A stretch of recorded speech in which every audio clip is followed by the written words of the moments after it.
portion of the news brought to you by McDonald's. McDonald's, I'm loving it. Precious Pearls in the Centerville community received some safety tips on how to avoid becoming victims of crime during a special legal aid and crime symposium hosted by the Urban Renewal program today. Officer in charge of the Centerville Urban Renewal, Inspector Ricardo Richardson, says the symposium is a timely one as there are a large number of senior citizens who are oftentimes taken advantage of by not only criminals but family members. We're trying to see if we can sensitize them towards how to live safe, how to give them some safety tips so we can let them know some of the don'ts and the do's. We have persons from National Insurance who would come and speak to them and let them know what are some of the benefits that National Insurance have to offer them. We have persons from Social Services who will also come and let them know what are some of the benefits that they have, because even though they're down in age, some of them are not really aware of these various things that are in place for them. Deputy Director of Urban Renewal Gregory Butler encouraged senior citizens to report all criminal matters to police. To protect you. Don't feel like I can't do that to my son, because today or tomorrow you may close your eyes and he will try it with somebody else. And that person is not going to be as nice to him as you were. And then you know what? You might be gone, but he'll go up the road. And you would have cost him to go up the road because you did not stop him. You did not stop him or her. Elections for local government officials will take place this June, but before that, Minister of Agriculture and Marine Resources V. Alfred Gray, who has responsibility for local government, says the government hopes to amend the Local Government Act to allow for a director of local government and expand the powers of the act to allow local government to grant business licenses in some cases. If you're having a cookout for a sick person, or a church is having a fair, a one-day occasional fair, now you have to apply to Nassau for the license for that one day, or regattas and things like that.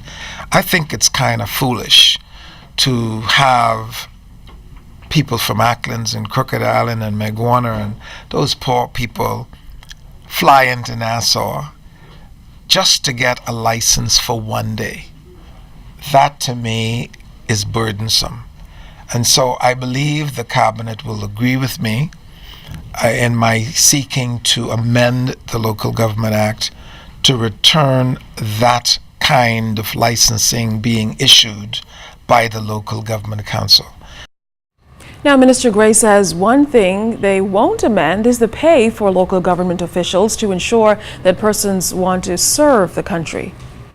Chief Councillor, if elected, gets a payment of $400 per month, and the other council members get $75 per month. And that may sound small, but it was intended to be that way. But they do work hard and they do serve as part of the governance of our country. And so even though they may not make much money, their services are very invaluable. And I don't think the governing of our country would be the same if they were not doing the jobs they do. A tearful reception as a mother accepted the keys of a newly refurbished home courtesy of Urban Renewal's Small Homes Repair Program. The inner-city community of Bainstown and Grantstown was again the site of a joyful scene as the program, intended to upgrade living conditions of the less fortunate, completed its latest project, marking the completion of more than 300 homes. Mr. Merritt, we present you with the keys for your beautiful spanking house. Oh, good. All right, girl. And that's the kind of impact Urban Renewal has been making on the lives of hundreds of families since launching its Small Homes Repair Program. The latest recipient is Madeline Demerit, the mother of a daughter bedridden with lupus who was living in substandard conditions. I'm crying because I'm full of joy. Oh, I'm so happy today. I'm so It was also a special moment for State Minister for National Security Keith Bell, who took a special interest in the project. The Urban Renewal Commission ensured the Demerit family was taken care of during the home's reconstruction, which was carried out by Mastermind Construction Company. In fact, since launching the multi-million-dollar initiative 4 months ago, Urban Renewal co-chair Algernon Allen says hundreds of lives have been transformed. Over 350 homes have been rehabilitated by the hands of Mastermind and others like him. Men in the construction field, men who have drawn from the neighborhoods, from the areas in which these homes are located, and who have brought to bear their talents. And even gifts, as LH Construction Company, one of the contractors involved in the program, presented Demerit with a brand new fridge and stove. Government has invested significantly in the project, which affords Bahamian homeowners in the inner city much-needed assistance with home repairs and employment for area contractors. So many people who speak ill about urban renewal, but there has never been a program in this country that has been conceived and has achieved what the